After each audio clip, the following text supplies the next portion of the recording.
ونستعينه ونستغفره ونعوذ بالله من شرور أنفسنا ومن سيئات أعمالنا من يهده الله فلا مضل له ومن يضلله فلا هادي له أشهد أن لا إله إلا الله وحده لا شريك له وأشهد أن محمدا عبده ورسوله أما بعد فإن خير الحديث كتاب الله وخير الهدي هدي محمد صلى الله عليه وسلم وشر الأمور محدثاتها وكل محدثة بدعة وكل بدعة ضلالة وكل ضلالة في النار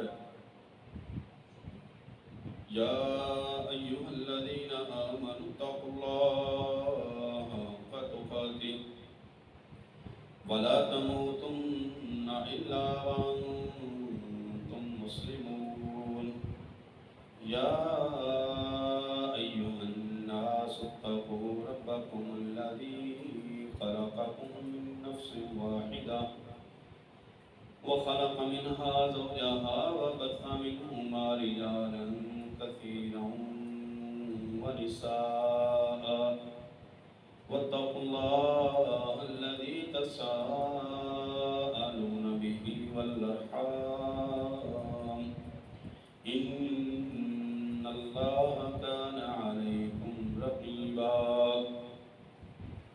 يا أيها الذين آمنوا اتقوا الله وقولوا قولا سديدا يصلح لكم أعمالكم ويغفر لكم ذنوبكم ومن يطع الله ورسوله فقد فاز فوزا عظيما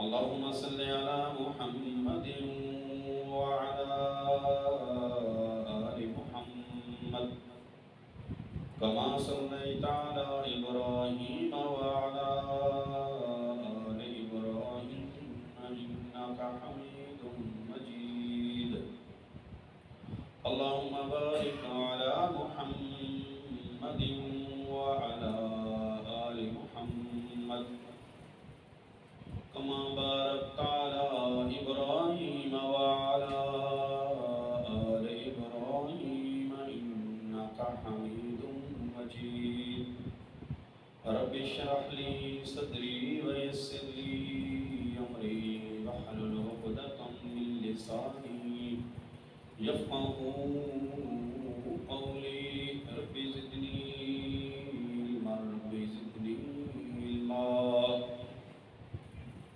قال الله تبارك وتعالى في كتابه المجيد أعوذ بالله السميع العليم من الشيطان الرجيم بسم الله الرحمن الرحيم واذكروا إذ كنتم أعداء فألف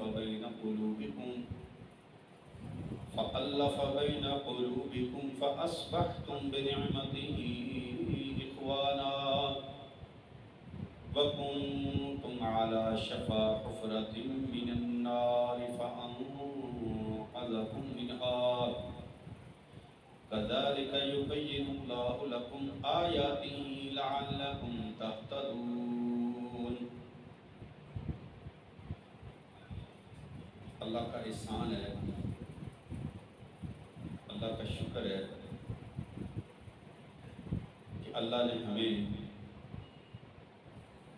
دنیا کے ادیان میں سے بہترین دین اسلام عطا فرمایا ہے۔ بہت بڑی اللہ کی نعمت ہے۔ کبھی آپ تنہائی میں بیٹھ کے اپنے اوپر اللہ کی نعمتوں کو، اللہ کے احسانات کو اور اللہ کے انعامات کو بغور دیکھیں، سوچیں، پرکھیں تدبر و تفکر کریں نا تو آپ کو سب سے عظیم نعمت اللہ کی یہ اسلام لگے گا.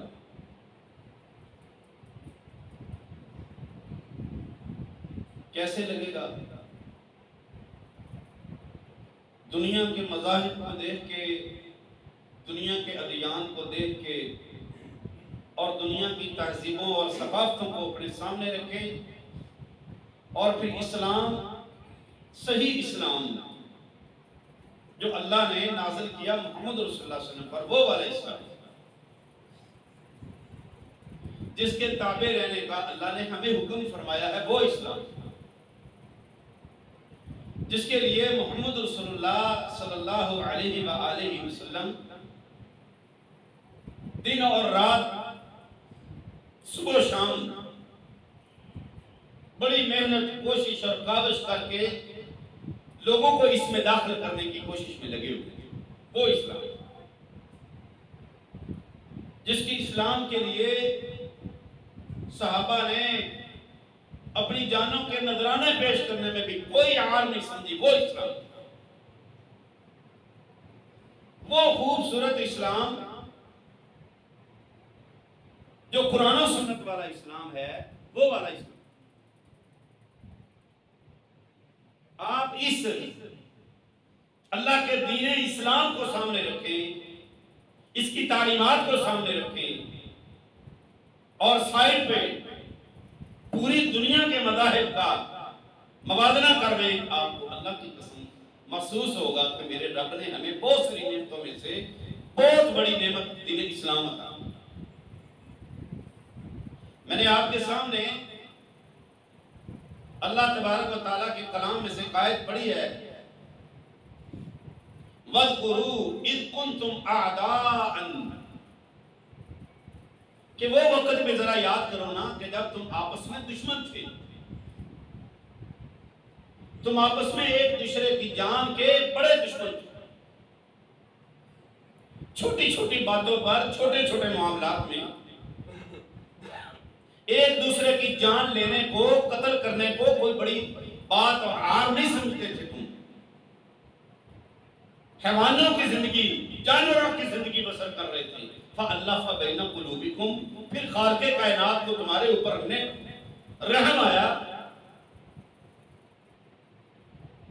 اللہ رب العالمین نے اپنا فضل کرتے ہوئے اپنی نعمت کے ساتھ اللہ تمہارے دلوں کے اندر اللہ نے محبت اور الفت کو ڈال دیا.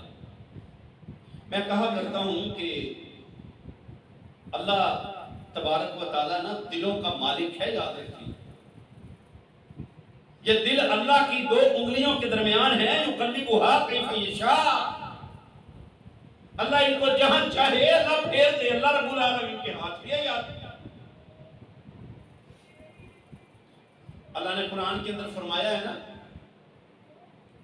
کہ اگر اللہ تبارک و تعالیٰ آج پوری انسانیت کو ایک دل پہ جمع کر لے، ایک دین پہ جمع کر لے، تقوی پہ جمع کر لے اور اللہ ان کے دل سے نافرمانی کو نکال دے، اللہ کی قسم اللہ کے لیے کوئی بات مشکل نہیں ہے. کوئی مشکل نہیں ہے. اللہ ہمارے اندر سے گناہ کا اثر ختم کر دے، اللہ کر سکتا ہے.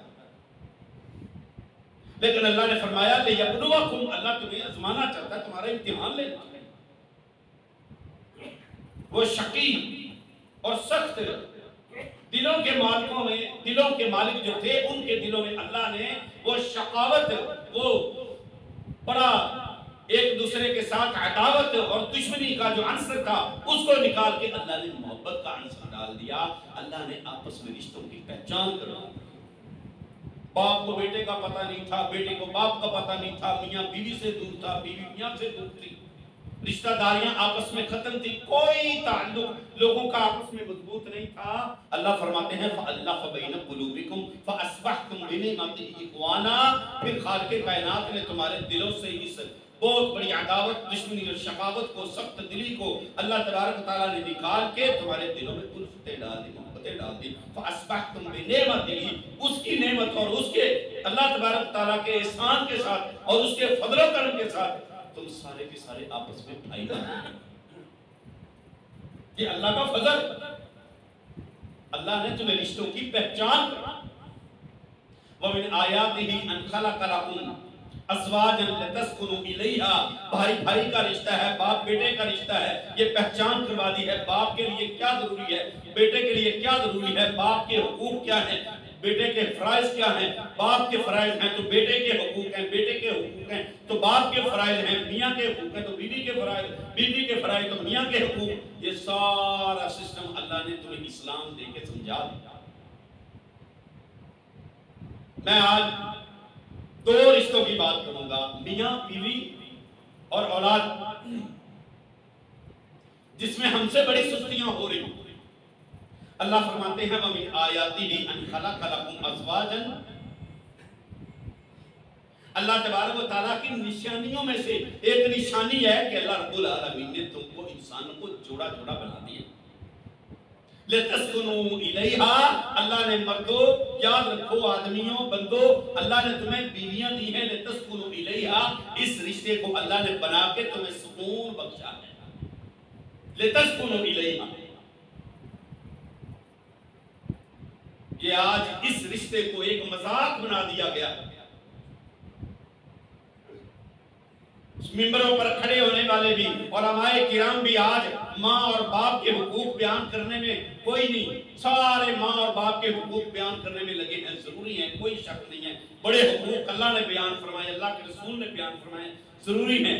لیکن یاد رکھو جس طرح اللہ اور اللہ کے رسول نے ماں اور باپ کے، بیٹے کے، اولاد کے حقوق اللہ نے بیان کی، اسی رب نے اپنی کتاب کے اندر بڑے حقوق اور رسول اللہ صلی اللہ علیہ وسلم کے فرامین کے اندر بڑے حقوق اللہ نے بیویوں کے بھی رکھے.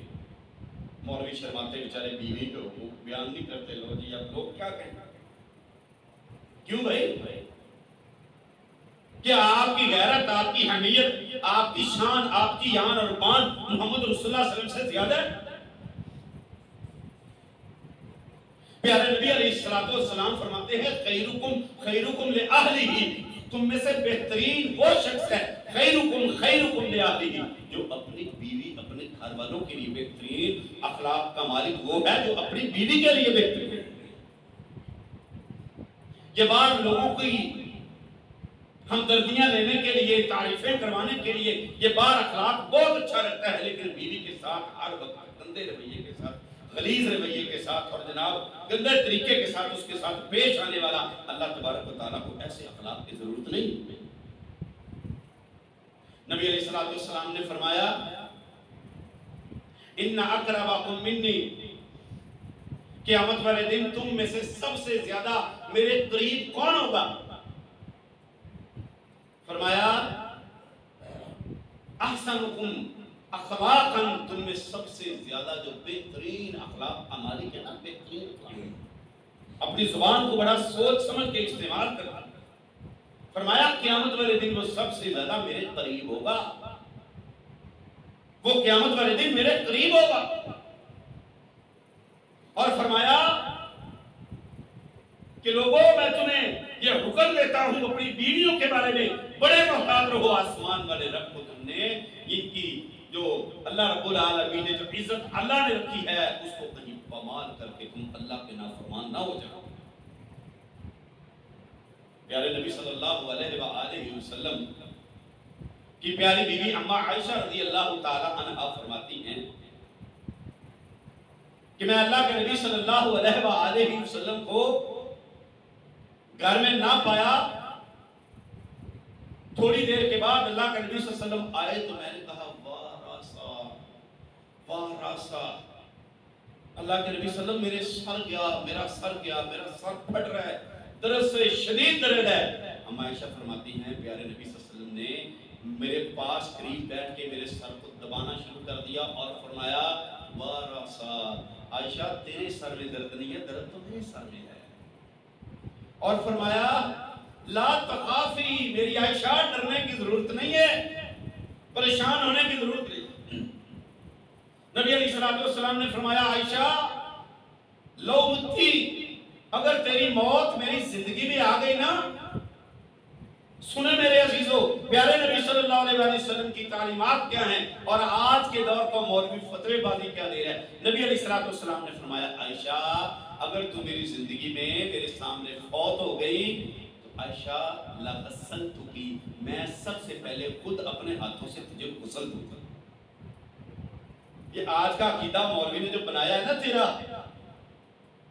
کہ بیوی فوت ہو جائے نا تو خامد کا اس سے رشتہ ٹوٹ جاتا ہے، نکاح ٹوٹ جاتا ہے، وہ اس کے قریب نہیں آتا۔ محمد صلی اللہ علیہ وسلم کی تعلیمات ہے، آپ صلی اللہ علیہ وسلم نے فرمایا اگر عائشہ تو فوت ہوئی لغسلتکی، میں تجھے اپنے ہاتھوں سے خود غسل دوں گا، وکفنتکی، پھر میں تجھے کفن پہناؤں گا، پھر ثم صلیت علیکی، پھر میں تیرا جنازہ پڑھوں گا، ثم دفنتکی، پھر میں اپنے ہاتھوں سے تجھے قبر میں اتاروں گا۔ یہ تعلیم ہے محمد رسول اللہ صلی اللہ علیہ وسلم۔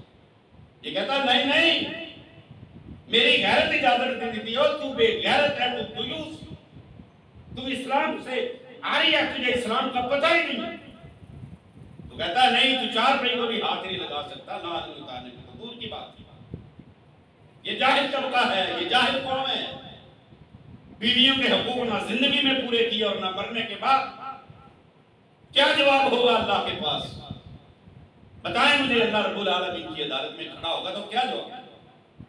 پیارے نبی صلی اللہ علیہ وآلہ وسلم فرماتے ہیں خیرکم خیرکم لأہلہ، تم میں سے بہترین وہ ہے جو اپنے اہل و عیال کے لیے بہترین ہے، وَأَنَا خَيْرُكُمْ لِأَهْلِي، میں دو جہانوں کا سردار ہوں، میں اپنے اہل و عیال کے لیے، میں اپنی بیویوں کے لیے بہترین ہوں۔ اما عائشہ فرماتی ہیں کبھی کبھی اللہ کے نبی صلی اللہ علیہ وسلم مجھے میرے گھر کے کام میں میرا ہاتھ بٹا دیتے، میرے ساتھ کام کروا دیتے تھے، اور آج مر رہی ہو، بیمار ہو، جس طرح مرضی اس کی حالت ہو، کہتا نہیں مجھے رب نے مرد بنایا ہے، میں تیرے کاموں کو کیسے کروں؟ لوگ مجھے کیا کیا القابات رن مریدی جیسے گندے القابات سنوا دیں گے، لہذا جا کام کر سکتی ہے کر لے، نہیں کر سکتی تو پہاڑ میں جا، ٹھیک ہے تجھے لے کے کس لیے آیا ہوں؟ یہ گندے اخلاق کا مالک نبی علیہ السلام نے فرمایا ان ابعدکم منی یوم القیامت، قیامت کے دن تم میں سے سب سے زیادہ جس کو میں اپنے سے دور کر دوں گا، میرا رب جس کو مجھ سے دور کر دے گا، وہ گندے اخلاق والا انسان ہوگا،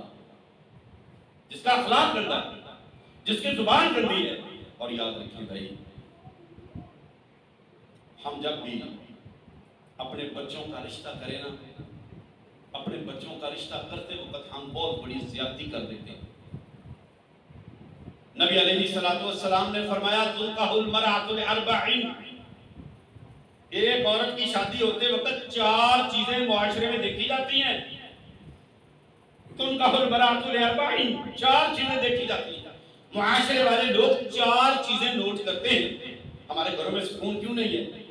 میں نے اپنے بیٹے کی سلیکشن کرتے وقت، میں نے بیٹے کے لیے، میں نے اس کی دلہن ڈھونڈتے وقت میں نے اچھی سلیکشن نہیں کی ہے۔ نبی علیہ السلام نے تعلیم کیا دی ہے؟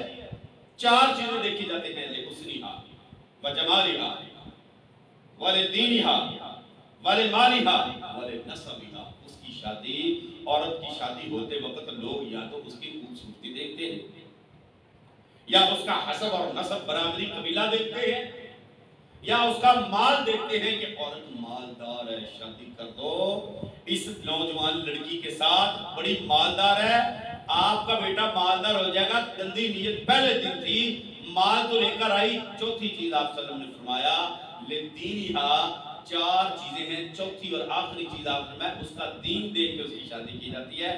میں آپ کو حکم دیتا ہوں فَاصْبِرْ ذَاتَ الدِّین، کہ تم حسن کو، جوانی کو، خوبصورتی کو، اس کے حسب اور نسب کو اور اس کے مال کو نہ دیکھو، فَاصْبِرْ ذَاتَ الدِّین، اس کے دین کو دیکھو، اس کا دین کیسا ہے، اس کے پاس دین کتنا ہے، کیوں اس نے تیری آنے والی نسل کو سنوارنا ہے یا بگاڑنا ہے؟ اولادیں برباد ہیں، کیوں برباد ہیں؟ کس وجہ سے تباہی ہے؟ کیوں آج اللہ تبارک و تعالیٰ کی نافرمان ہے؟ کس وجہ سے اللہ کی دوری ہے؟ اس وجہ سے کہ جس کو گھر میں 24 گھنٹے کے لیے رکھا ہوا ہے وہ اللہ تبارک و تعالیٰ کے دین سے عاری، اللہ کے دین سے دور ہے۔ یہ دوسرا رشتہ، اولاد والا رشتہ۔ چند منٹ کے اندر ان کے چند حقوق بیان کر کے بات ختم۔ میرے بھائی یاد رکھیں، اللہ تبارک و تعالیٰ نے جو آپ کو حکم دیا، اللہ کے رسول نے حکم دیا، آپ شادی کرتے وقت عورت کے دین کو سب سے پہلے دیکھیں، مال کو، حسن کو، جوانی کو بعد میں رکھیں، پہلے دیکھیں اس کا دین کیسا ہے، دیندار ہے یا نہیں، اسلام کو سمجھنے والی ہے یا نہیں، اسلام پہ عمل کرنے والی ہے یا نہیں، صبح شام 5 وقت کی نماز کی آتی ہے یا نہیں۔ اگر اس کے گھر میں دین نہیں ہے، اگر اس کے گھر کے اندر موسیقی عام ہے، یاد رکھو پھر یہ تیرے بیٹے کی اصلاح نہیں کر سکے گی. یہ تیرے بیٹے کو گماشتہ بدماش تو بنا سکتی ہے لیکن آنے والی نسل کو برباد تو کر سکتی ہے لیکن ان کو اللہ کے دین پہ نہیں لا سکتی. سب سے پہلے انتخاب یہ کہ اللہ نے اولاد دے دی, اولاد کے حقوق پیدا ہوتے ہی شروع ہو گئے. فرمایا بیٹے کا بیٹی کا نام اچھا خوبصورت نام رکھو جو اللہ کو پسند ہے. نبی علیہ السلام نے فرمایا ان احب الاسماء الی اللہ عبداللہ و عبد الرحمن, اللہ کے نزدیک عبداللہ اور عبد الرحمن نام بڑے خوبصورت ہیں. اللہ کو نام پسند ہے. بیٹے کا نام رکھتے وقت ہم سب سے پہلے دیکھیں گے آج کا ڈرامہ سیریل کون سا چل رہا ہے, اس میں جو بڑا فیمس نام ہے, مشہور نام کون سا ہے, یہ رکھو تاکہ میرا بیٹا مشہور ہو جائے. یا جناب یہ گندے گماشتے, یہ ڈانسر قسم کے لوگ, ان کے ناموں پہ لوگ اپنے بچوں کا نام رکھ کے فخر محسوس کرتے ہیں. نام اسلامی رکھے. پھر 7ویں دن پیارے نبی صلی اللہ علیہ وسلم نے فرمایا کہ اپنے بچے کا عقیقہ کرو. بیٹا ہے تو 2 چھوٹے جانور, بیٹی ہے تو 1 چھوٹا جانور ذبح کرو. کیوں؟ کل مولود, ہر پیدا ہونے والا بچہ وہ کیا مرہون علی عقیقت ہی, اپنے عقیقہ کی وجہ سے رہن میں رکھا جاتا ہے, گروی رکھا جاتا ہے. چھڑواؤ اپنے بچے کو گروی سے, یہ گروی رکھا ہوا ہے. اور ایک حدیث کے اندر الفاظ اور اس کی تشریح تو محدثین نے یہ کی ہے کہ اس بچے کا کوئی عمل قبول ہی نہیں ہوتا, اس کا عقیقہ نہیں کیا. لیکن اس میں اس بیچارے کا کیا عقیقہ کریں اس کا, یہ حق ہے, بنیادی حقوق. پھر اس کو تعلیمات دیں, قرآن و سنت کی تعلیمات دیں. نبی علیہ السلام کے صحابی عمر بن الخطاب کا دور امیر المومنین ہے. ایک باپ آیا, سن میرے بھائی, آج جو تو پریشان ہے نا, تیری اولاد بڑی تیری نافرمان ہے, آج تیری اولاد تیرے قابو نہیں آتی. کیوں؟ تو نے غور نہیں کیا, تیرا بیٹا رات کو کانوں میں لپیاں لے کے لگا کے سو جاتا ہے, تیرے سامنے گندی حرکتیں کرتا ہے, وہ موبائل فون یوز کر رہا ہے, تیری نظر نہیں کھلی, تیری آنکھ بند ہے. موسیقی سنتا سنتا سوئے گا, صبح موسیقی سنتا سنتا اٹھے گا. پیارے نبی علیہ السلام کی حدیث ہے, آپ صلی اللہ علیہ وسلم نے فرمایا سیاتی زمان علی امتی, میری امت پر ان قریب ایک وقت ایسا آنے والا ہے یہ رات کو موسیقی سنتے سنتے سوئیں گے, صبح اٹھیں گے تو کسی کی شکل بندر کی بنی ہوگی, کسی کی شکل خنزیر کی بنی ہوگی. پیارے نبی صلی اللہ علیہ وسلم نے فرمایا ان قریب وہ قیامت کے نزدیک وہ وقت آ جائے گا. موسیقی بہت بڑی لعنت. تیرا بیٹا آج لٹکا ہوا ہے, اس میں تجھے ہوش نہیں ہے, تیری نظر نہیں ہے. کیوں؟ تو ڈرتا ہے باپ ڈرنے لگے ہیں بیٹوں سے. جب بیٹے باپ سے قد میں بڑے اونچے ہو جائیں نا تو یاد رکھیں رشتے میں کبھی اونچے نہیں ہوتے, رشتے میں بیٹا ہی ہوتا ہے. رو کس کو کہ اللہ کی نافرمانیاں نہ کر. یہ موسیقی اتنی بڑی لعنت ہے. میں پڑھ رہا تھا, اللہ کے نبی صلی اللہ علیہ وسلم مکہ المکرمہ میں گئے نا, تو آپ صلی اللہ علیہ وسلم نے عام معافی کا اعلان کر دیا, عام معافی کا اعلان کر دیا. فرمایا سب کو معافی ہے. ایک آنے والا آیا, اس نے کہا میں وحشی ہوں, میں نے آپ کا چچا حمزہ قتل کیا ہے, مسئلہ کیا ہے. آپ صلی اللہ علیہ وسلم نے دیکھا شکل کو, آپ رونے لگے. فرمایا جا, میرے رب نے تجھے بھی معافی کا اعلان کر دیا, تجھے بھی میں نے معاف کر دیا. ہندا آئی, ہاں مجھے بھی معافی ہے. ہاں کون ہے ہندا؟ وہ جو کلیجہ سے بنے والی تھی. آپ صلی اللہ علیہ وسلم کی آنکھوں میں آنسو جاری ہیں. فرمایا جا, تجھے بھی معاف کر دیا. ایک اور آیا, کہا مجھے بھی معافی ہے. وہ کون تھا؟ وہ تھا جس نے محمد رسول اللہ صلی اللہ علیہ وسلم کی بیٹی کو پتھر مار کے قتل کیا تھا, نبی علیہ السلام کی بیٹی کو شہید کیا تھا. آپ رو رہے تھے, فرمایا تجھے بھی معافی ہے. ایک آنے والا آیا, فرمایا اللہ کے نبی صلی اللہ علیہ وسلم آپ نے چند دن پہلے کہا تھا ابن قتل جب بھی کہیں بھی پاؤ نا اس کو قتل کر دو. انی رأیتہ, میں نے اس کو دیکھا ہے معلق بنستار الکعبہ, وہ کعبہ کے غلاف سے چمٹا ہوا ہے. آپ صلی اللہ علیہ وسلم میں اس کو ادھر ہی قتل کر دو, ادھر ہی قتل کر دو. ہاں کسی پوچھنے والے نے پوچھا کیوں, بعد میں پتا چلا اس نے 2 لونڈیاں رکھی ہوئی تھی جن سے وہ موسیقی کے آلات رکھ کے گانے بجانے کا کام لیتا تھا.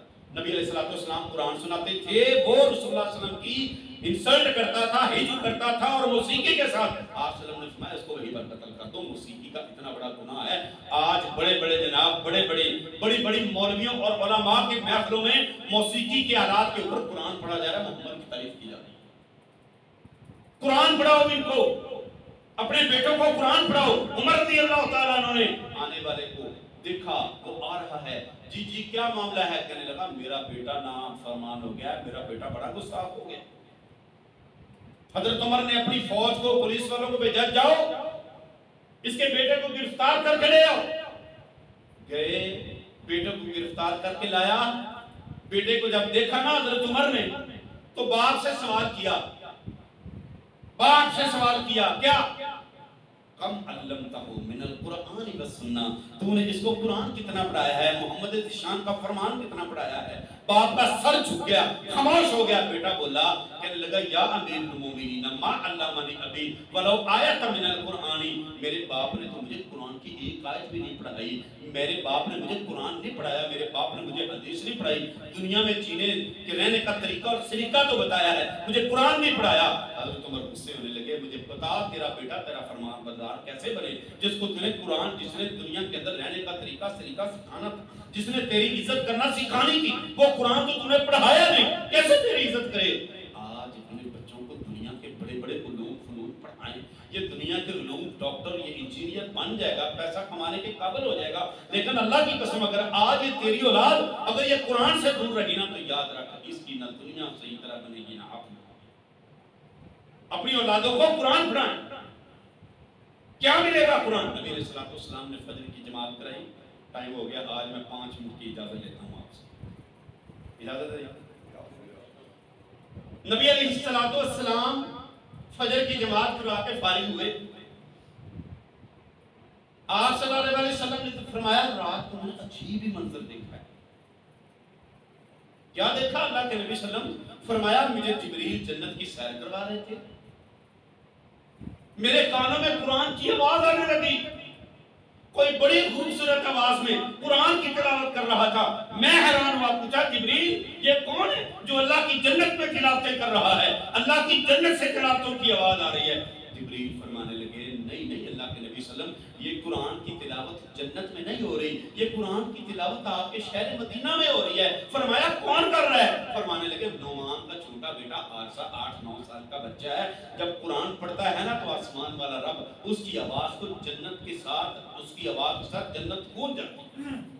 فرمایا نعمان کا چھوٹا بیٹا عارضہ 8-9 سال کا بیٹا ہے، قرآن بڑا خوبصورت پڑھتا ہے، پڑھتا مدینے میں ہے، آوازیں اللہ کی جنت میں بھی ہے، یہ قرآن ہے۔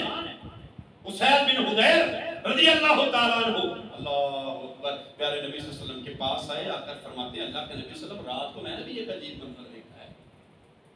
فرمایا کیا دیکھا ہے؟ کہنے لگے میں قرآن کی تلاوت کر رہا تھا، میرے پاس میرا گھوڑا بندھا ہوا تھا، میں قرآن پڑھنا شروع کرتا تھا تو بھٹکنا شروع کر دیتا تھا، میں خاموش ہو جاتا، وہ آرام سے کھڑا ہو جاتا، میں پھر پڑھتا، وہ پھر بھٹکنا شروع ہو جاتا، میں پھر خاموش ہو جاتا۔ اللہ کے نبی صلی اللہ علیہ وسلم میں نے یہ منظر دیکھا، گھوڑا اتنی تیزی سے بھٹکتا، میں نے قرآن پڑھنا بند کر دیا، میں ڈر گیا۔ آپ صلی اللہ علیہ وسلم نے فرمایا اچھا اور کیا دیکھا؟ کہتے میں نے آسمان کی طرف نظر دوڑائی نا تو میں نے کیا دیکھا کہ جناب ایک بڑا خوبصورت قسم کا بادل ہے، وہ نیچے آتا ہے، جب میں پڑھتا ہوں تو نیچے آتا ہے، جب میں بند کرتا ہوں تو اوپر چلا جاتا ہے، میں نے بند کیا تو پھر وہ آسمانوں پہ چڑھ گیا۔ آپ صلی اللہ علیہ وسلم اقرا یا ابن حذیر، اقرا یا ابن حذیر، اقرا یا ابن حذیر، او ابن حذیر، او سید اللہ کے بندے، کاش تو قرآن پڑھتا رہتا، کاش تو قرآن پڑھتا رہتا۔ تلک الملائکہ، تلک الملائکہ تنزل علیک، یہ تو اللہ کے فرشتے تھے جو تیرے پاس آ کے اللہ کا قرآن سننا چاہتے تھے، یہ اللہ کے فرشتے تھے۔ پڑھاؤ بھی ان کو قرآن، تیرا بیٹا قرآن پڑھے گا تو تیری عزت کرے گا، تیرے سامنے جھک کے رہے گا۔ اگر تو نے اس کو قرآن نہ پڑھایا تو یاد رکھو کوئی اچھی امیدیں نہ رکھو، کیوں یہ دور بڑا خطرناک ہے، موسیقی، گندی موسیقی کا دور ہے۔ نبی علیہ السلام نے جس سے آپ صلی اللہ علیہ وسلم عبداللہ ابن عمر کے ساتھ گلی سے گزر رہے تھے، ایک بکریوں کے چرواہے کے ہاتھ میں بانسری تھی، وہ بانسری بجانے لگا، آپ صلی اللہ علیہ وسلم نے کانوں میں انگلیاں دے لی، عبداللہ ابن عمر نے بھی دے لی، دور گئے، آپ صلی اللہ علیہ وسلم نے اشارہ کیا انگلیاں نکال کے مجھے بتا آواز آ رہی ہے یا نہیں؟ آپ صلی اللہ علیہ وسلم نے فرمایا یہ شیطان کی بانسریاں انسان کو پھنسانے کے لیے ہیں۔ اور آج کا دور خاص طور پہ یہ موبائل فون کا دور بڑا خطرناک دور ہے بھائی، نظر رکھو ان پہ، اپنی اولادوں پہ خاص نظر رکھو، یہ چھوٹی عمر میں ہی کہیں اللہ کے دین سے ہاتھ نہ دھو بیٹھی۔ میرے بھائی یہ بڑی اللہ کی نعمتیں ہیں، بیویاں بھی ابھی بہت بڑی اللہ کی نعمتیں ہیں، بڑی اللہ کی نعمتیں ہیں میرے بھائی۔ اپنی ضد، اپنی انا، اپنا تکبر، اپنا فخر، اپنا غرور، اپنا کمانڈ، اس کو نکال، چل سیرت نبی صلی اللہ علیہ وسلم کے طریقے پر۔ تیرے گھر میں امن اور امن کا گہوارہ تیرا گھر بنے۔ اگر نہیں تو نے اپنی عقل رکھے اپنے خاندان کی جناب، تو نے کہا میری پگڑی بڑی، میرا خاندان بڑا، میری عزت رسپیکٹ بڑی، یہ کون ہوتی ہے؟ یہ تو جوتے کے جناب پاؤں کے جوتے کے برابر ہے۔ نعوذ باللہ وہ جہالت کی باتیں کی نا، تو یاد رکھ تیری عزت نہیں ہے، آسمان والا رب تجھے ذلیل کر کے رکھ دے گا۔ اور دوسرے نمبر اپنی اولادوں کی تربیت کرے قرآن و حدیث پڑھا کے، انشاءاللہ دنیا اور آخرت دونوں سمجھ جائیں گی۔ اللہ سے دعا ہے اللہ ہمیں عمل کی توفیق دے۔ آخر دعوانا ان الحمدللہ رب العالمین۔